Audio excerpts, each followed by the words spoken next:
You're listening to Cinema Rex. It's an Iranian film podcast, episode 51, Abbas Kiarostami's The Report, Gozarish.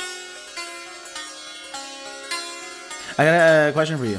Yes. I've been thinking about. Do you how do I phrase this? There's a world in which you can pinpoint with specific directors a movie that is so low in their pantheon of films that you could probably potentially find, or you would probably never find a single person in the world that would say that's that person's favorite film by that director. That's a very confusing thing I said. So I'll just give you an example. Like Christopher Nolan's The Following. See, I would argue you'd probably find one person who would say that. Right. Possibly. Like some weird film snob was like, I think his greatest film was The Following. Right.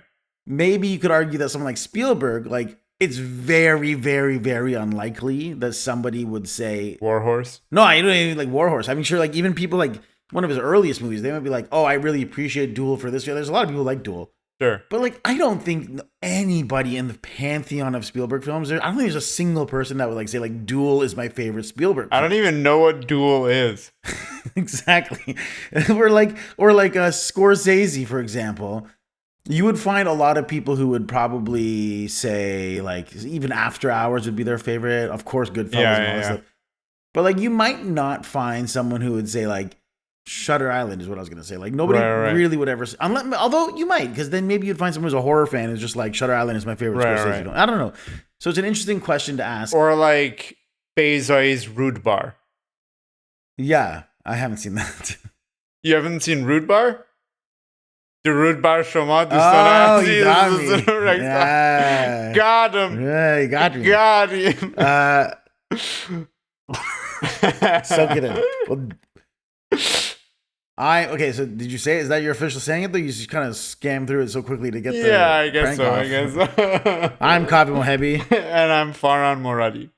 Also, if you're from Rude Bar, Iran, my apologies for using your city as a punchline. Yeah, that's why I thought it was a place that could be a thing. Yeah. Anyways, the reason I bring all of this up is I think it's pretty safe to say, although not impossible, but pretty safe to say that there isn't a single person in this entire world who would look at Kiarostami's catalog of films and say that unsubstantiated, they could stand on firm footing saying, The Report is my favorite Kiarostami film. That's what I was thinking about when I was watching this movie and after that when I was analyzing for this podcast, because there's so much to talk about and we can dive into it. Obviously, we're doing the film, The Report, which is Kiarostami's sophomore film, but I just wondered, like Tarantino, for example, he has 9 films he's made.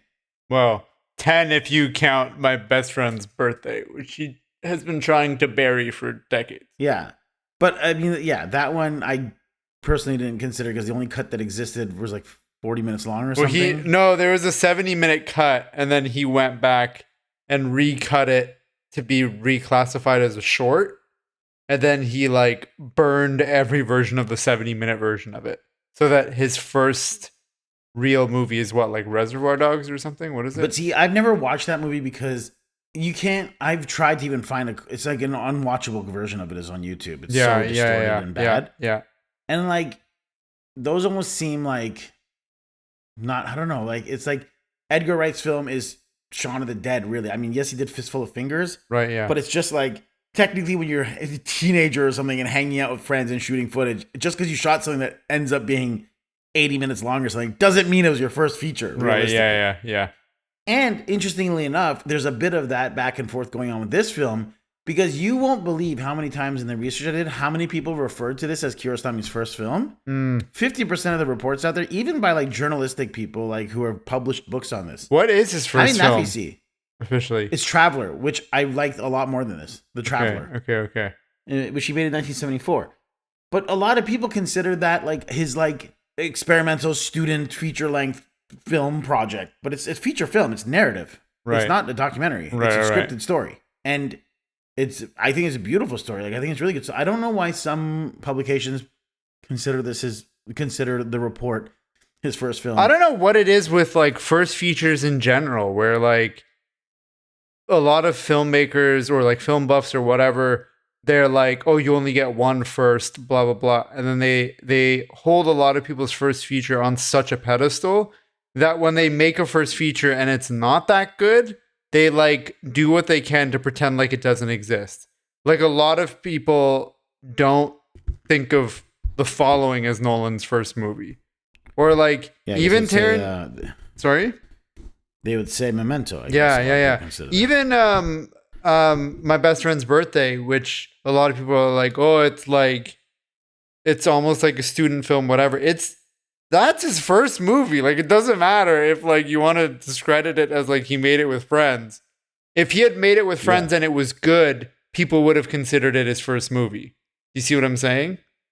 But like, it's only because it was like not what we expect of of Tarantino that we're like more likely to discredit it. I haven't seen it, and I can't really speak to it. Like, I've tried to watch it. I'm as a guy who's a big fan of Tarantino, I'm very interested in seeing anything he does. But like I could be able to like partition my mind away from it being bad solely on the basis that it's his first. But I'm still interested in seeing it. What's Scorsese's first film and Spielberg's first film? Spielberg's first film, I think, is 1941. I always think of that one. But hold on, let me just see if I'm right here, because before Francisco calls me out. Yeah. Did Francisco post a review of no, you know what? Dead End? It's Duel, and like I called it? earlier, but it's a TV movie. So then you go into a whole discussion of does that count or whatnot. I think it counts. No, wait. Firelight is Spielberg's first movie. Oh, okay. 1964. Okay, so I guess if you type in Spielberg's first film, Duel is the first thing that shows up, though. Well, why does it say Spielberg's first feature film was Duel in 1971 action? I don't know. He made Firelight in 1964. Menacing flying saucers attack the citizens of a town. Written and directed by Steven Spielberg. Cool. So anyways, here we are doing Kiarostami's film. I'm really excited to know what you think about it, but let's just dive in with the plot summary. In Kiarostami's sophomore feature film, The Report is a raw character drama that tells a tale that observes the middle-class world of civil servant Mahmad Firuzkui crumble within a week. The Report is a raw character drama that tells a tale that observes the middle-class world of civil servant Mahmad crumble within a week. At work, Mahmad, played by Kurosh Afshar Panah, is pardoned from his job after an accusation of bribery. At home, his young but often neglected wife, Azam, played by Shohreh Akhtoshlu, threatens to leave with their infant daughter in tow. The precarious balancing act that is Mahmad Sanli finally goes off kilter when they receive an eviction notice for their much overdue rent. In an unprecedented move, Mahmad lays a hand on his wife, after which their domestic situation quickly spins out of control. It has a 0% Rotten Tomato score and a 57% audience score, so not even high on the audience-o-meter. So I ask you, Faron, June, FJ, spin that mic and tell us what you thought of The Report. I'm going to be honest, I had a hard time with the movie. I have a hard time with movies where the main character is like genuinely a terrible person and has like almost no redeeming qualities. I have the same issue with Raging Bull, which is like considered a masterpiece. It's considered like one of the best movies of all time. I think it's number 3 on AFI's top movies of all time. But like, I couldn't enjoy that for the same reason. I couldn't enjoy this for that reason. Hamoon, I had similar issues with. It's not because of the performance of the actors or the director or whatever. I just think like I prefer a movie where the main character, even if they start off a terrible person, I need to see them go through a redemption arc at the very least. Or I need the movie to be framed from the lens of someone that I can like empathize with. Okay. What about you? Hold on, you love Godfather though, right? I do, but Godfather, like you're still seeing a transformation in Godfather. You know what I mean? Like I can see it's like not really a redemption arc though. No, but worse and worse. But it's the opposite, right? So Godfather starts off, Michael's like a decent person, he's a good person, whatever. But you see him like descend. You know what I mean? So for that, I need to see some kind of transformation. I can't watch a movie where like someone's just like a garbage human being from beginning to end with no redeeming qualities. You know what I mean? Have you seen Dan Gilroy's Nightcrawler, starring Jake Gyllenhaal? No. Which is a masterpiece. It's on my list. But all right, I asked that because one of the things I've thought about, like the way my brain has evolved over time when thinking about characters in movies, is like the note that you get a lot when people are reading your scripts are like, oh, I don't find your lead character likable, and they often mean like, oh, he does this bad thing. And I thought about this quote a lot when I was watching this movie because he's not a likable guy. Yeah. But I remember at one point this filmmaker by the name of Quentin Tarantino was talking about that note he'd get a lot when he was writing scripts, and he's like, likable, are they interesting? Right. Like, I don't give a fuck if my characters are likable. Are they interesting? Right. And I thought that was a really smart way of looking about writing characters, because it's really true that like rooting for bad people, like that's a fair way. Breaking Bad is like, again, a descent, but he's not even likable from the beginning. He's pretty a weak sniveling dude at the beginning of Breaking Bad. I think that he's got like redeeming qualities early on. Yeah, you could argue that the lead Mahmad in this has a redeeming character. Anyways, we'll discuss this, but that's interesting. I kind of agree with you. I did not like this movie. Not for the reasons you stated, although I don't disagree with you on some of those things. But I think my biggest problem with this is it just feels, you know, this feeling of like when you discover a band and you really get into their album, their biggest hit album, and you think it's their first album, but then you find out they recorded some other album before. Kind of like the conversation we're having about First Features. But then you realize, oh, they have this album they did 5 years before that, before they had even got signed by a label. And you hear it and it's just like bad. And it's not a polished version of what that band ended up becoming. And it's just like not. This feels like you're watching a B-side album of Kiarostami learning how to become Kiarostami. There's a lot of moments in this that I was like, oh, this is like, you later on see that he did a better version of this in Taste of Cherry. Specifically with the driving and picking up that hitchhiker, right? He gives this old man a lift. Or then you see there's a shot where like the Mad character's at home and he's looking at the camera like it's a mirror and he's shaving. I'm like, oh, he did this better in the Wind Will Carry Us. And it's just like, oh, these are him like experimenting on things that he's going to fine tune later on in his future movies.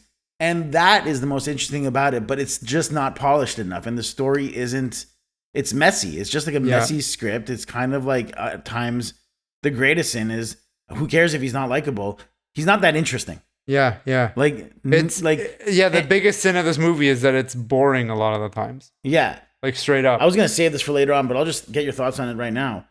Towards the end of the movie, I started thinking, like, would this film have been tremendously more interesting if it was from Shohreh Akhtarslu's perspective? 100%. I had the same thought.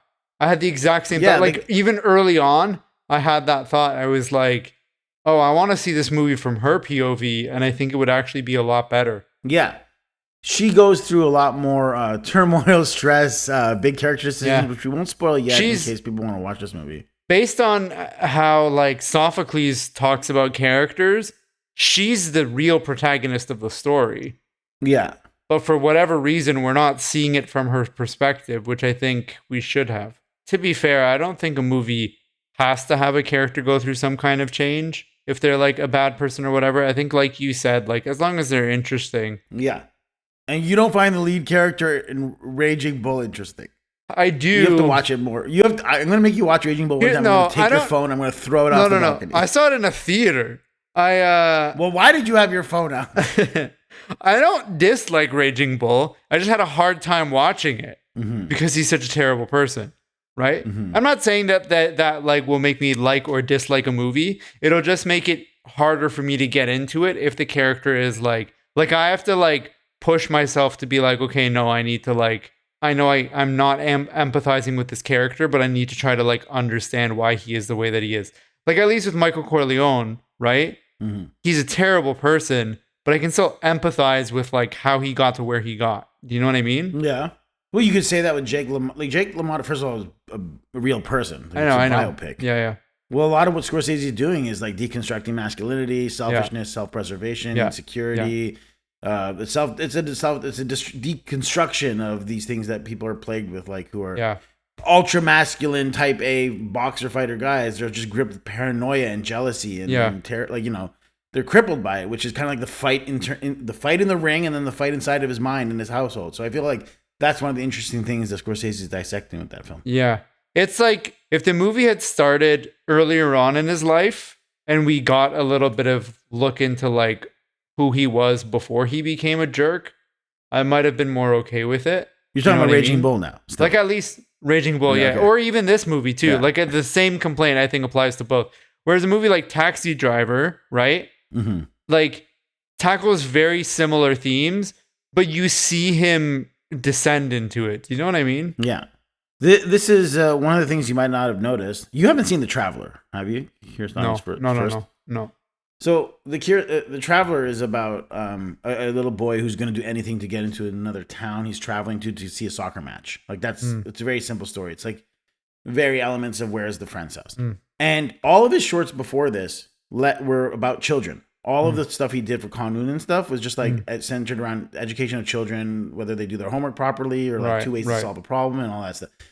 2 ways to solve this a problem. was the first film he'd ever. Yeah, it's like 2 solutions for 1 problem is one of the shorts he did. It's just that's the name of it. Okay. Yeah. This is the first time ever, I think, in his career where he was tackling a film about adults, which is a really interesting thing about what he's doing. Like he's exploring a world of adulthood for the first time in his career. And in a sense, kind of making like, but in doing so, he gets rid of all the philosophical stuff. The film's not playful anymore. Like Travelers, but it's the precocious young child going on an adventure. This is like bleak and hopeless, and it's very adult themes, and it's just about the domestic arguments you have in a household. Yeah. And important to note is like, based on the research I was doing, the timeline adds up. He was going through a divorce at the time when making this movie. Right. I figured. I was thinking about that too. I was like, I wonder how much of this stuff is like lifted from his own life. Yeah, I think it's the stuff I was reading is like largely implying that this is quite an autobiographical story. You know, he was dealing with a lot of pressures at work apparently at that time in his career, and he was just having like a hard time in general. Right. So you know, this is kind of him lifting from what he's going through, and it's got this weird structure where the film is almost like 2 halves. Like the first hour is all in the workforce, which we should say like is essentially about, as I said in the plot summary, but it's like, this guy is like, he works for the Ministry of Finance, and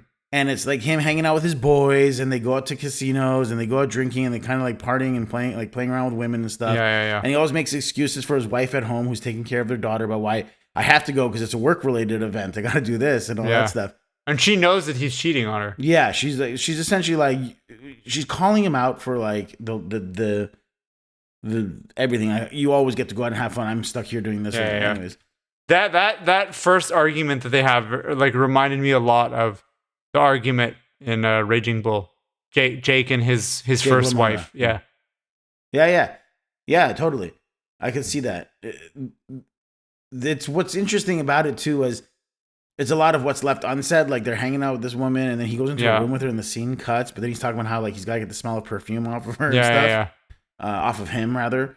And then like the entire first half is about this bureaucratic world where you kind of see these guys like, I don't know, do you feel like they were taking their job seriously? Or like, are they good at their job? Or are they just kind of I think bunch of playboys I think that's kind of the point. I think the point is I think that the movie's really commenting on how a lot of people saw government workers and public sector workers at the time. Yeah, that's what I think too. A little aloof, head in the clouds, not taking anything seriously. Yeah, gambling away government money or gambling away the people's money, taking bribes, cheating, all that jazz. Yeah. And then one of the major turning points is a guy comes up and says, I had offered this guy, or he had told me if I bribe him, he'll like help me with my tax or whatever, essentially. And that's our main character. Mamad's being accused of taking a bribe or like suggesting taking a bribe. Yeah. And he's essentially like put on suspension or like fired outright. Well, because he says, he's like, Mamad told me that if I bribed him, that I wouldn't have to pay taxes, that he would like clear my like return and mark it that like I don't owe anything. Yeah. But that if I didn't pay him the bribe, that I would owe double the amount in taxes. Oh, right. So it was a blackmail. Right? Yeah. And then he's like, that's haram, blah, blah, blah, all this stuff. Like that guy's like super Muslim. He's like, I would rather give everything I own to the government, to taxes, than give a penny to someone for a bribe. Yeah. And he's like, at the very least, if I'm like putting money in taxes, me and the other people will see a return on it in social services. Yeah. If I'm giving this guy a bribe, he's just going to go gamble it away. And I think like as is classic Kiarostami, the lead is claiming this never happened. Both of them are giving a pretty convincing performance. Yeah. For their thing. And in my estimation, I was like, as I'm watching the scene, I was thinking, we're never going to find out whether this happened or not. I just know it. Yeah. And we don't. When we're left with like our decisions to make on. And that guy, like, as they're like trying to remove him from the office, he immediately pretends like they like broke his back, and he's like, "Oh, you broke my back. Like, you owe me money he for kicked this. me in I'm the gonna back, sue you, whatever." So Yeah. even that guy is cheating, is trying to cheat and lie Yeah. for the sake of getting like an insurance payout or like a bribe or something. Yeah. So we don't know if we can trust him. And then the main character, we just saw him like cheating on his wife and gambling and stuff. So like, Yeah. we know we can't trust him either. So And then from there, like that's almost like once he gets kicked out of his workspace, that's almost like the halfway point of the film. And the second half just is exclusively dealing with his family life, yeah, the fights he's having with his wife, this relationship he's trying to keep with his young, 2-year-old daughter, 2.5-year-old daughter. yeah, No, probably 2. And it's like just this breakdown of family life yeah. for the next hour. Things just keep getting worse and worse. But And I think that stuff's actually the more interesting parts of the story, yeah, in my opinion. yeah. There's definitely some scenes in the movie where like nothing happens and it just like lingers way too long on scenes that I'm like, oh, this is like very much early filmmaker mistake. Yeah. Like a lot of mistakes that like I feel like people who go to film school make those mistakes in film school. Like, what did you see that, like, what kind of stuff stood out to Like you? specifically that, like that he lingers on scenes too long. Oh, the scenes just play out for too long? Yeah, they play out for too long. Sometimes it'll be like no one says anything, nothing happens in the story, and we're just like watching two characters like sitting there and thinking for like 2 minutes, and I'm like, I mean, I wouldn't say that's so much of a first amateur filmmaker. That's just Kiarostami's style a lot of the time. Like, he never kind of got over that anyways. maybe, but later on I find that when he does it, it's usually a little more thought-provoking, or it's it carries a little more gravitas, with the exception of Life and Nothing More. That one also has a lot of scenes that I'm like, dude, we need to move on. No. I think everything he does after this film is done with way more precision and like is a way more polished version. Like all the stuff I had mentioned earlier of like the things he's trying out in film, like this little, even the shot choices and stuff like that. It's You know what really stood out to me though early on, and I want to get your thoughts on this. The beginning of this was the typing of the report. Remember, like the whole cast and the crew is written on a typewriter, which is really inventive. Actually, I like that.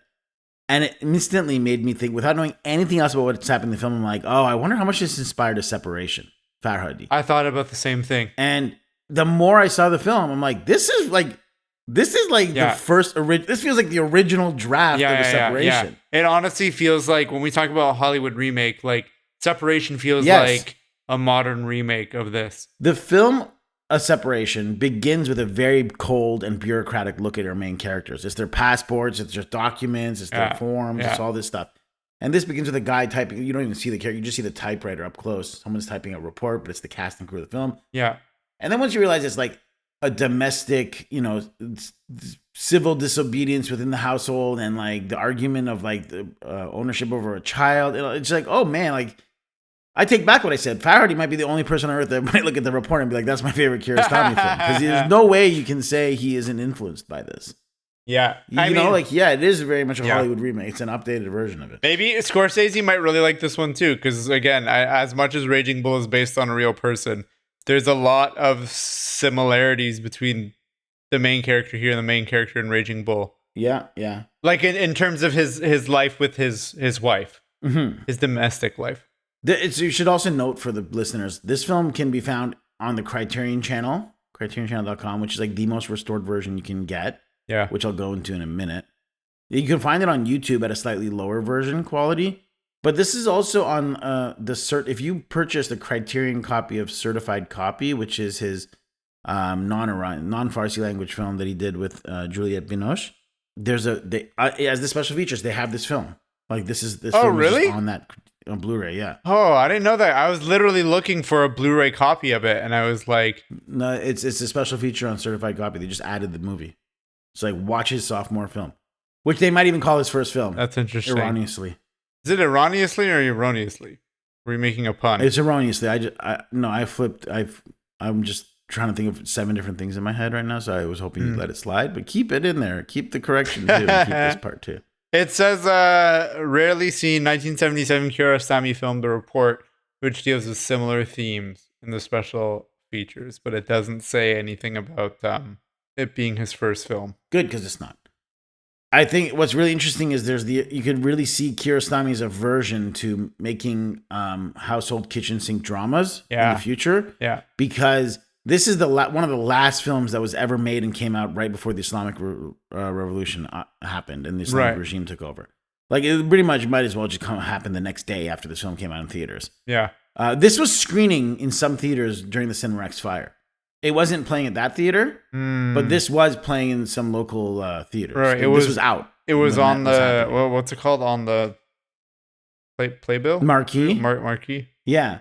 Not specifically that theater, though, but I think also, like, the arsons that were happening at, like, that. The Cinemax was the biggest and worst one. Yeah. But there was, like, multiple arsons happening at theaters during that time, and this was one of them that was. Anyways, but what I think is, like, Kiarostami has such a loyalty to what he thought was realism. And you see this film, which is really interesting oddity, is just like seeing a man and woman, a woman not wearing a hijab, a rusari, in her house in the kitchen, like washing dishes and talking in the kitchen sink. And it's like, this doesn't look or feel like a Kiarostami film at all. Right. So many of his films are outdoors. Almost always. Because he was like, if I'm going to have to shoot women talking or having them having conversation and they have to wear a rusari for my film, I'm going to have them outside because that's at least realistic. Yeah, yeah. Why? He talked about how he hated having to write the idea of writing a scene for a woman indoors wearing a rusari when they're home alone. Yeah. Like, made him like shudder. He was like, that's not realistic. Yeah. And Farhadi had similar thoughts to that, right? Yeah. He would usually have them just coming in or just leaving, or like the injury with the Band-Aid or whatever. Exactly. Yeah. So it's just interesting. Like, it is an interesting oddity of Kiarostami's films just to see him write scenes with adults talking in rooms indoors. Because this is the only time in his career he got to do this in Iran. Yeah. How cute was that kid? The kid's very cute. So cute. I have so much to say about that kid. Yeah, what, in BTS? Yeah, and perhaps even in Festival Cons. Yeah. Oh, I should add that the man who accused him of taking bribes, the one who talked about the injury too. I liked his performance. I thought he was like a pretty solid actor for the small role that he had in this. Do you think he was actually Afghan? I mean, yeah, I thought so. Well, you don't think so? You think he was putting on a? If he is Afghan, I think he's playing it up a bit because sometimes it's like his accent slipped. Oh, okay. It also seems like they like gave him a ton of makeup to make him look more like old and sickly and stuff. Yeah. I just liked his passion when he's yelling. When he's standing up for what he believes in. I'm like, I believe this guy. Like, he seemed passionate. Me too. I was like, yo, I'm with this guy. Yeah. The last thing one of the last things is, this is what I wanted to add, is it feels so anti-Kiarostami to be watching a scene he shot inside of a casino at a roulette table. Yeah. I was just like watching these scenes that take place in this old like Teherani casino that it must have existed. I'm like, this does not feel like a Kiarostami movie at all. But it felt like almost like a natural callback to Night of the Hunchback and also to Brick and Mirror. Yeah. Right? Yeah. Like that setting. I was like, but that's not Kiarostami. No, it's not. But it's like, you can see the evolution of the new wave genre. You know what I mean? Yeah. Like how different that setting is in Night of the Hunchback to how different it is in Brick and Mirror to how different it is here. Yeah. I really want a good copy of Brick and Mirror. Like, I really want that like perfectly done, cleaned up, the restoration. Yeah. It exists. Did you notice a lot of the scenes, especially early on when Azam and Mahmad are talking, they aren't in frame together. It's a lot of like talking in other rooms or not facing each other. It was very interesting, like stylistic choice for this couple when they're having their quarrels. They're like, one's facing the bed, one's facing the wall, one's facing the sink. And I was like, oh, there's a really interesting disconnection in their conversations, which I thought was nice, and I'll come back to. I wonder if they hated each other's guts and they had to shoot around each other's shooting schedules. Yeah, it sometimes was that, but sometimes even when they're in the same scene together, they're not really they're both occupied with other things. Right. They're very rarely looking at each other. Right. The scene also when there's like he's relocating his car in the parking spot, and you know, like the cop tells him to move, and his wife is like waiting to get something. I'm like, this felt like a really nice, like the metaphor is coming to fruition. All the problems here are symbolized. His lack of communication with his wife, they can't find each other. His problems with the bureaucratic, the legal system, the construction that's happening in Iran. Yeah. Like, you're getting all this like chaotic stuff. I'm like, oh, this is like a really nice metaphor that's kind of encompassing the fact that he's like trapped by this system that all of it's like crumbling in front of him. So that scene is one of the scenes that I'm like, there's too much. We can move on now. I understand. Really? Oh, that's interesting. I really like that scene. I like the scene. It's just too long. I don't agree. I choose to disagree. That's okay. You like the same thing in Life and Nothing More, and I hated it in Life and Nothing More as well. I think he does it with a lot more precision in his other movies, like in Through the Olive Trees, Tastes of Cherry, and Wind Will Carry Us. I think he does it way better in those 3 movies. And do you think I argue the opposite of that fact that you just stated? I don't know. I agree with you. I said that he does it better. But then better than Life and Nothing More? I really love Life and Nothing More. That's what I'm saying. That's why I'm like, I don't know. Maybe you do disagree.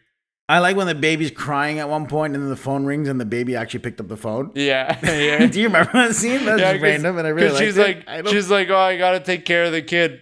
Yeah. I mean, that's my favorite scene. Like, should I just say it now? Yeah, that was it when the baby picked up the phone. Yeah, baby picks up the phone because he's like, she's crying and they're trying to feed her. And then the phone rings and then Shohra's like, oh, can you pick up the phone? I'm going to try to calm her down. And then he's like, why doesn't she just pick up the phone? Pick up the phone. And then while she's crying, the baby picks up the phone. Yeah, it was so cute. Holds it up to her ear and continues to cry into the phone. There's no way they knew to do that. Like, that must have been like an improvisation moment. Yeah. You can't direct that 2-year-old to do that. Yeah. Which was awesome. Well, while we're on it, what's your favorite scene? When the baby starts crying, you can see him looking off camera a few times at a couple crew members. They're in the big fight at the door. And I was just like, oh man, that baby's like really crying and freaking out and looking at the crew. Yeah. Which I did not like. But I also kind of like, from a character point, how he like threatens. He's like, if you're going to leave, then you take that girl with you. I don't want the kid. I don't want the kid either. And then when she's finally about to leave, she's like, you're not leaving with the kid. And I'm like, oh, he does care about, like, he was trying to like make it so she wouldn't leave. He does that a lot. Like, even with he's manipulative. Yeah. Even with the tea, when he like breaks the glass. Yeah. And he goes up to the guy and he's like, hey man, like, how much do I owe you for the glass? And he's like, don't worry about it. And he's like, no, for real. Like, don't tar off with me. How much do I owe you? And he's like, all right, it's 4 toman. And then he's like, what? 4 toman? Here's 2. Blah, blah, blah, all this stuff. And then the guy's like, okay, listen, like, you don't have to pay me. Like, I told you, don't worry about it. But if you want to pay, that's how much it is. Yeah. He's like, no, I'm not paying that, whatever. It's like, okay, this guy's like, he says things that he doesn't mean. And then when he's like faced with the consequences of his, like, when people call him on his bluff, he like immediately backpedals. Yeah. Yeah, he's just like a scoundrel. Yeah. He's just not a likable dude. He's a dirtbag. It's cool to see a scene where an Iranian man like gets so mad at his wife, he steps out and goes to a bar and drinks a beer. Because like you'd never see that. Right. He goes to a bar, like a bistro as they called it, and he orders a beer. And there's a scene where a bunch of other drunks at the bar drinking beer. Leaves his daughter in the car in the winter.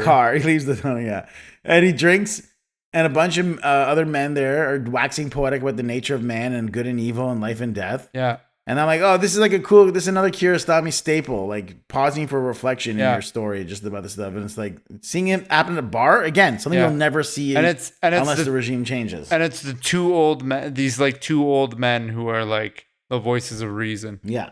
So then it's like revealed after this big fight that he had with his wife.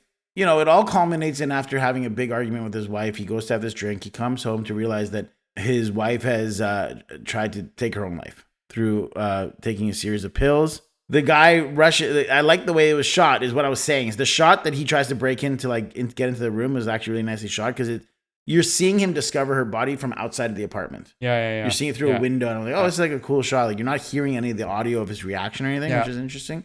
And then he like takes her to the doctor, and then she's gonna be fine. She hasn't even taken another. The doctor does not care to even take a look at her. He's just like, yeah, she'll be fine. What did you take? Okay, that won't even hurt her.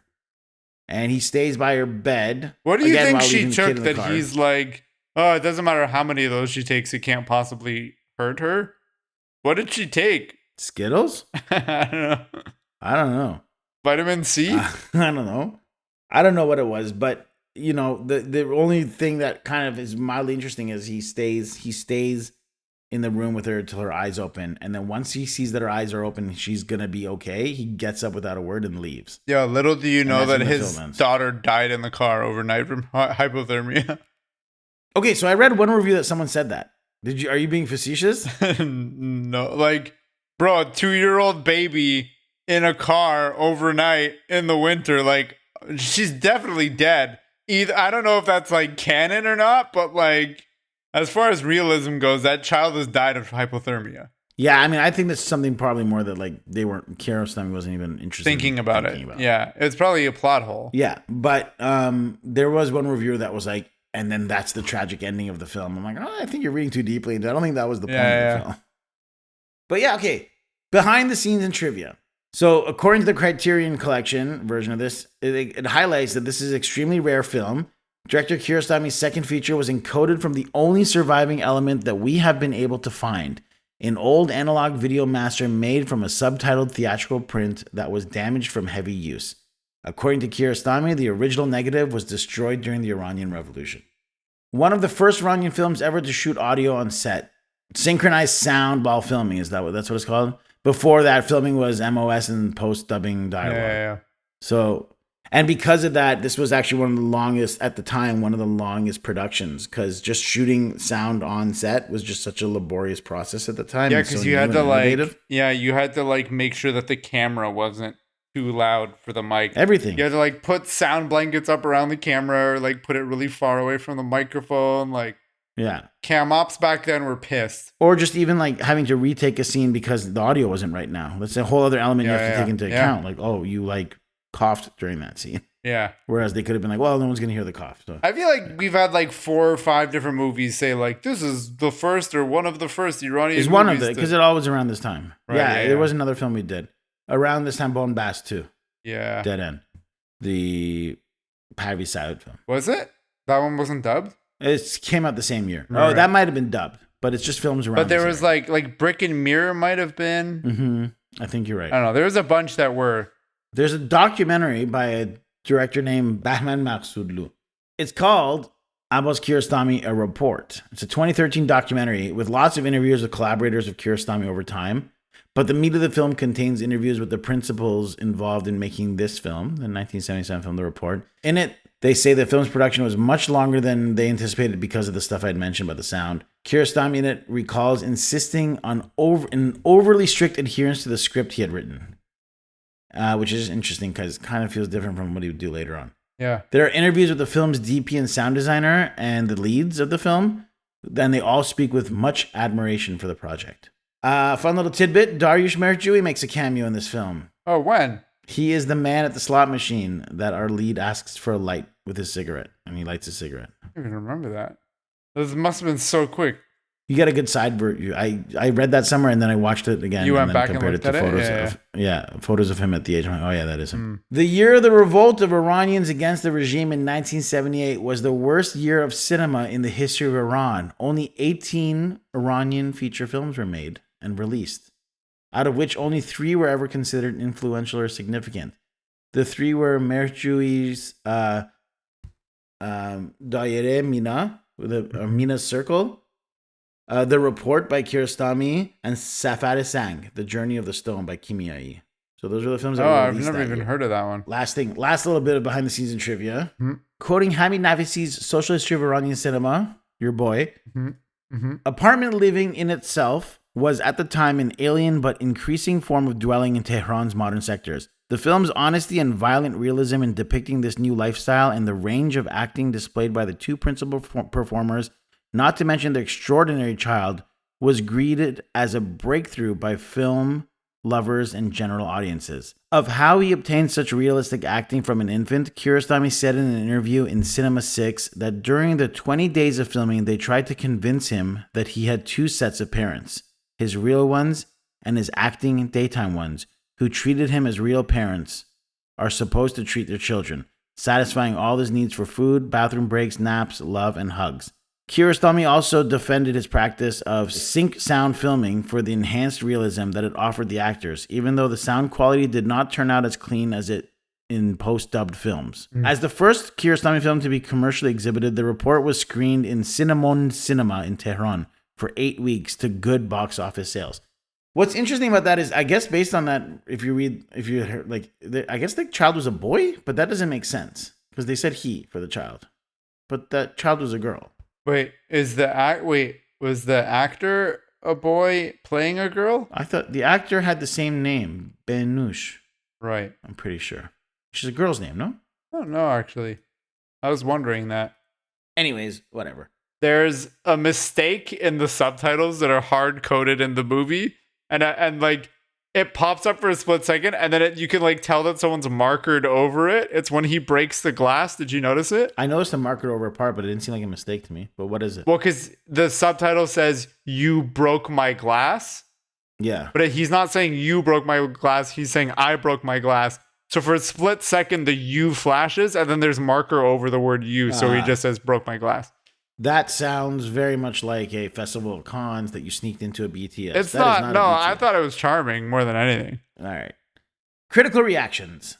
According to the Iranian film historian Jamal Omid, the report had caught the attention of critics and film scholars in the 6th Tehran International Film Festival. It was held yearly before the Islamic Revolution, and also elicited very favorable reviews during and little after its general release in late spring 1979 Tehran Cinema. The weird thing is it's really hard to find reviews about this film, and I think part of the reason is because all of this information was lost during the major coup d'etat. Right. Yeah, that makes sense. Just even like films before that, you'd have an easier time finding it, but I think because of all of the upheaval that happened at that specific time, it's just really hard to hear people talking about the film at the time it came out. There was too much other shit going on. Yeah, and from what Ruzba's dad told me, I'd done an interview with him a little while ago. He was like, because he's like during that time, the like lead up to the revolution and the first couple years after the revolution, like no one knew what was and wasn't allowed. So like everyone operated like it was like a weird limbo state where Yeah. everyone acted as if everything they did was illegal. Yeah. So they would like hide things to like get film developed. You would like hear from a friend of a friend of a friend to like go into this courtyard under the under the mulberry tree, walk like 4 paces to the left, dig a hole. There's gonna be a box there. Put your film inside the box, bury the dirt or whatever. Like it was very secret and like no one knew. That's essentially what it was like to like find porno in like the early 90s when you're a teenager. Yeah, you're finding art. That's the steps you have to go through. Yeah. This film also didn't win any awards based on the research I could find. And there doesn't seem to be much written from it at the time. So like it's kind of like fell into the same trap that Bombast did. Like, you know how like Bombast isn't just as famous as a movie as some of the other films that we talked about? It's just kind of fell in that trap. Deeper analysis. Farhan, take it away with some of your deep. I think the main thing is just that this movie is commentary on the state of things at the time, especially how it's like, it's heavily telling you that this movie is about cheaters and people cheating, right? Whether it be the guy with his wife, it be like the Afghan guy, like pretending like he's been injured, the scenes of bribery, the scenes with all the colleagues, the coworkers who are like gambling, but also they're like not getting any work done. And they're just like drinking tea and like wasting time. Like, and then that conversation in the bar where all those people are talking about how they've been cheated and how they've cheated different people. Like, I think it's very much a commentary on how at this time, everyone is trying to pull one over on each other. Right, because of the state of things and just like the general state of distrust everyone has for each other. Yeah, I mean, I have a slightly different tilt on that. I thought about and wrote about in my notes about how this was about alienation in life, love, and work. You looked at it more like society, and I just looked at it more of like the individual character study. Yeah. And if you look at it as a study of a man and like as a character kind of drama, it's this guy is alienated. The first half of the film, again, he's like living between two worlds. He's lying to his wife about his job. You can't really trust whether he's even doing a good job, whether he's an honest man. The accusation's real. But he seems to like at least enjoy being in that world. Like he'd rather be with his work friends than be at home. And then he's like cut from that. He's severed from that. He's alienated from that world, right? Second half of the film, he's like now stuck at home with his wife and kid, but like he doesn't connect with them in a loving and kind way either. He's alienated from his wife. His wife doesn't love him. You never get a sense that like he loves his job enough to want to like fight for it or do the right thing and keep it. He doesn't love his wife or kid enough to fight for it and do the right thing to keep it. And so one by one, they're all stripped away from him. So at the end, I don't know, is he free? Like, is he a free man from the things he seemingly was held back by? Like, he didn't seem to want to do any of these things. So now he's lost all of these things. And is he happier for it or no? And I think that's an interesting way of looking at what Kiarostami might have been dissecting with his own life and knowing that he wasn't happy at work and he wasn't happy in his love life and he was going through divorce. Like, this is probably a very self-reflective thing of like alienation and am I even happy? Yeah, I could see that. Best scene. I already said mine. It's the one where the kid answers the phone while she's crying. If the kid hadn't answered the phone, would that be your favorite scene? No. Do you have another? Well, my favorite scene was the fight. The fight scene. And, though I don't like the fact which that one? he abuses Which her. one? The one in the car or The one that culminates in him beating his wife, which I don't love that. But the drama leading up to that just felt like realistic enough that the baby in the scene was crying. Yeah, like yeah. It just seemed like very visceral. That seemed like almost a scene out of a marriage story or something, you know? That scene especially reminded me of Separation. Yeah, exactly, yeah. Damn, that's poetry, where we share our favorite quotes from the film. Can I guess where yours is? Yeah, I thought we might have the same one, to be honest. Is yours during the bar scene? Yes. Okay, go ahead. Is yours not? I have a backup. The old man, the second old man who's speaking, because they're talking about the ethics of being a good person or bad person or rich person and poor person. And he talks about the rich people who ultimately, he says, they suffer and die in pain and can't even have a glass of vodka or tea. What good is money when you can't even have a cup of tea? They'll have to take all this money to the grave with them. Yet, when it's all over, they can only have the same amount of earth on their rich bodies as any poor man has. Under the earth, we are finally all as rich or as poor. آخرش هم همونطوری که ما می‌میریم یه وجب خاک ما رو می‌خوابونن اونا هم همونطور اونجا به همون وسیله می‌خوابونن. I had the same one. This is good. It's good. It's we good. just knew it. It's good. It's I good. watched that. And I was wrote it watching and down I was like, it's Kava's be going to write this down. Yeah. I figured. So Yeah. what's your backup? My Is it when the backup- baby says, hello? When he picks up the phone? No, but it's like pretty close. It's when the baby like crawls onto the dad's stomach when he's in bed. And she gives him the eviction letter. Yeah. And she's like, what's it say? And he's like, what's it say? It says, your rent is 2 months overdue. مدت اجاره 2 ماه قبل تمام شده. And like, he reads it to her as if it's like a story time moment. I was like, this is pretty good. That was my initial favorite scene, but I didn't feel like it was a scene as much as a quote. Yeah. So I was like, I wrote that down as my favorite scene because I loved that part so much. Yeah. And he's reading, I said he's reading his like eviction letter, like a Yeah. children's story. And I loved it. That's funny. Your So our eviction like is two overdue. yeah. So our two quotes are basically the same. Yeah. The thing I thought was really nice about that too, about him reading that eviction letter, is that's the way the story reveals that they're getting evicted. Like, Yeah. we didn't know this information before Yeah. that. So like, we're like, oh, they're getting evicted? And he's Yeah. explaining it to like his child. I'm like, oh, that's interesting. That's a huge dramatic plot point. Best performance. I'll go first. Okay, go ahead. No, you go ahead. It's the same one. I have the same one as you. It's Shohra, like by far. Like it's everyone else is fine. Like they're good, decent performances. I believe them, but like Shohra's performance in this, I'm like, damn, really good. So here's my question, Yeah. because I don't know that. I'm just a guy who has a podcast with a friend about Iranian cinema. Did Shohra actually act in any other Kiarostami's films? No, I don't think so. I don't know. She divorced her husband like 2 years later, and Kiarostami was like best friends with her husband. But she also left like right around the revolution, I'm pretty sure. Yeah. I think she left like as soon as the revolution happened because she was like, oh, damn, I've done a lot of movies that fundamentalists are going to come after me for. According to a quick Google search, half-ass internet research, it says no. The report's the only film.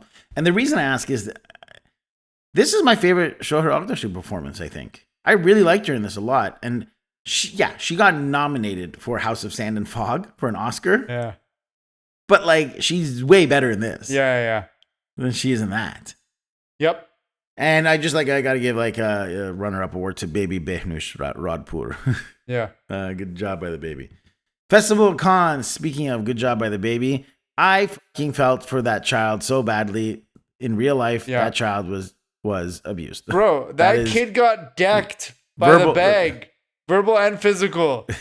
I don't remember that. When did that happen? Shohra was like leaving, when she packs her bag, the kid's standing yeah. there in the corner of the screen and they're having Yes, an yes, I argument remember and that she's like, she's not paying attention to the kid. She's like yelling at the husband. Yeah. Then she turns around to leave and she like, I don't think Shohra realized that the kid was right there. Yeah. Cause she turns around and storms out and like the bag decks the kid and knocks the kid over. Yeah. And then the scene like immediately cuts to another angle because I bet you like as soon as that kid got knocked over, like a bunch of the crew and people were like, "Oh my god!" That- like ran over to the kid. That the parents did not do that kid any service or any favors, because that kid was genuinely mentally getting scarred. Yeah, and freaking 100%. out. And the acting is good, quote unquote, but that's because the kid is genuinely scared and frightened. yeah. You can just tell. And like I mentioned earlier, you could see multiple times that the kid is looking off camera, probably at where her real parents are, his or her real parents, and where the director is. And so it's like, this isn't fun. And my second child is 15 months now, and like I just thought about, like, I would never put my kid through that. Yeah. Like the feeling of having my kid, my son who's like close to age, and that kid like that scared for like a film. Yeah. I don't know. Yeah. Not cool. Do better, 1977 Abbas Kiarostami. If anyone knows how to get a hold of Behnush Radpur, feel free to let her know that she can write us an email at cinemarexpodcast@gmail.com and let us know we're not even sure about this person's gender, let alone telling them, like, hey, you want to relive a traumatic thing you've had? I'm 99% sure that child is a girl. Double feature lineup when we pair a movie with another movie. This is the song that goes here, Farhan. Take it away, Farhan. I have 3 possible ones, so I would rather you go first. I have a separation. Yeah, that was one of my 3. It's just like the one for one. What are your other 2?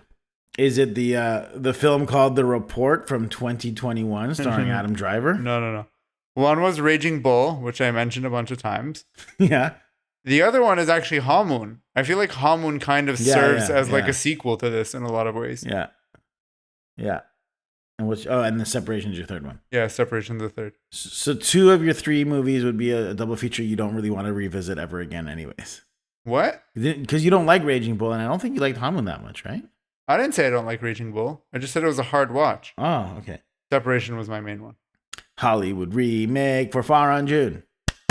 There's no point now because a Separation is basically the remake. You know what I said? I agree with you. That's a good point. But you know what I said? What? Just give Ali Abbasi or Jasmine Mozaffari reins to make a film like get Jasmine Mozaffari. Right. If we ever meet her one day, we'll tell her. Okay. Big fan. She should do a remake of this film from Shohreh Aghdashloo's character's perspective. I think she'd crush it and make a way better film than this is. So yes, moving on. Yeah. Final thoughts and grades. It's the final thoughts and grades. Final thoughts. What's your grade? And grades. What's your grade? And then I'll give my thoughts. C. It's just C. It's just like it's fine. Yeah. It's not good. It's just you want to watch a Kiarostami movie. This is very low on my list of movies I'd recommend, because he just does all of this stuff in a more interesting way later on. He fine-tunes his skills. He gets better at all of this stuff. It's way more precise. This is very grungy. And again, it's like you see it. It's flawed. It's very flawed. Yeah. Some interesting things to see. Some cool things, like seeing what Iran looked like pre-revolution in color. Yep. On film. Yep. That's cool. But like, a casino shot and like men drinking at a bar, those are cool moments. But I think in terms of what the script is, it leaves much to be desired. I agree. I am giving this a C-. I like, what's funny is, like, while I was watching the movie, I was like, okay, this feels kind of like a B+. And then like the movie kept going, I was like, B-. And then the movie kept going. I'm like, towards the end of the movie, I'm like, I don't know, C+. And then like as we were talking about it, and I like went back and I looked at my scores for like some of these other movies, I was like, yeah, I think this is like a pretty strong C- for me. Yeah. So like for comparison, I gave Under the Shadow a C. Yeah. And I gave like The Cyclist a C, and I gave Brick and Mirror a C++, Hamun a C+. So like for me, this is a C-. Yeah, I think it's just not very well polished. It's a little clunky, and like on top of that, it was a hard watch because I didn't like or empathize with the main character at all. And he also just wasn't a very interesting character. So like I wasn't even entertained watching him. If the movie had been told from Shohreh's POV or her character's POV, I think I would have enjoyed it a lot more. Yeah, and just to echo what I said at the beginning, I don't care if a character's likable, but they got to be interesting. And Yes, and yeah. he was neither. Yeah. The precursor to Farhadi's The Separation, Abbas Kiarostami's sophomore film The Report, has been seldom written about in the legendary director's oeuvre. I've always wanted to say oeuvre. Which is surprising when one begins to notice some of the first draft attempts of technical elements Kiarostami would later employ to some of his more successful films. Undoubtedly, unlike the later films of Kiarostami's catalog, the film is not optimistic, nor does it muse about the beauty of life. If anything, The Report is devastatingly bleak. The bitterness is palpable in the mundane view of adulthood, especially in the strained relationship between Mamad and Azam. The story remains simple, but brings with it a heavy emotional toll, and as expected with a Kiarostami film, there's a spring of life, philosophy, and social criticism that is worth investigating. Despite Mamad's outdoor frequent to casinos and bars and poetry dispersed by strangers off the street, we are left with a bitter aftertaste of incontestable despair. One that seems to ring so honestly that it's hard to assume these moments weren't lifted straight from Kiarostami's real life, as his difficult past relationships and love were well documented. The film is, however, fascinating as a time capsule, in that it is a glimpse of pre-1979 revolution in Tehran, and through The Report, we see a pinhole view into a world that no longer exists. All in all, it becomes evident to us that The Report is not the most joyous watch. In this way, though, perhaps it's a raw character study, which makes it all the more pertinent in these uncertain times. Love, through all of its bitterness and longing, is sometimes better left behind than left to repair.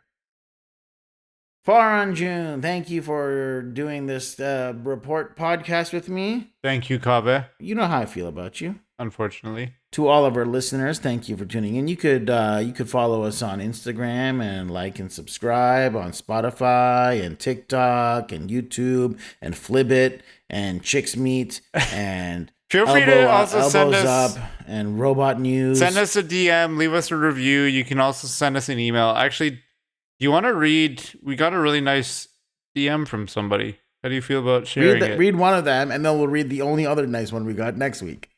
Hi, Kaveh and Farhan. I recently discovered your podcast after watching Salam Cinema and have a bit of frustration with it. So I was looking for some analysis or discussion to kind of open up my mind about it. I was really happy to discover that there is a quality podcast in English. Ooh, quality. That discusses Iranian cinema. Quality podcast. That's pretty high praise. This guy sounds British or Australian. Yeah. In that episode, I saw that you guys had some open questions or some gaps in understanding. For instance, about the domestic popularity, about Makhmalbaf and his politics. Of course, this is not a criticism or to say I know better at all. This is a message of appreciation for you guys. I just want to suggest that you guys check out Godfrey Cheshire's book, In the Time of Kiarostami. Godfrey Cheshire, we quote him all the time. A book worth reading. Yeah. I bought it as soon as you sent me that message. Oh, it's nice. in the mail. Where he has a lot of in-depth interviews with Iranian directors that really sheds light into some details of the era that are difficult to glean now. Sorry in advance if I'm recommending you something that you already have discussed, that you have already discovered since that episode, but I just found it to be super instructive and interesting as a fellow enthusiast of Iranian cinema that took value from the book. As an aside, he's probably the only Western writer that I would consult on the matter. And read that again. As an aside, he's probably the only Western writer that I would consult on this matter. Signed, F. Moradi. No, let's not get the whole name right. Farhan M. Oh, that's very nice. More of those, so we can fill our coffers full of mattresses.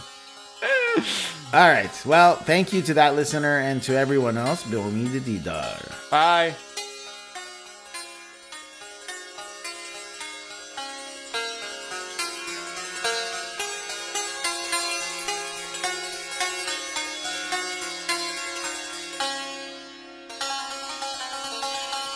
Music for Cinema Rex was written and performed by Sohail Sadinejad.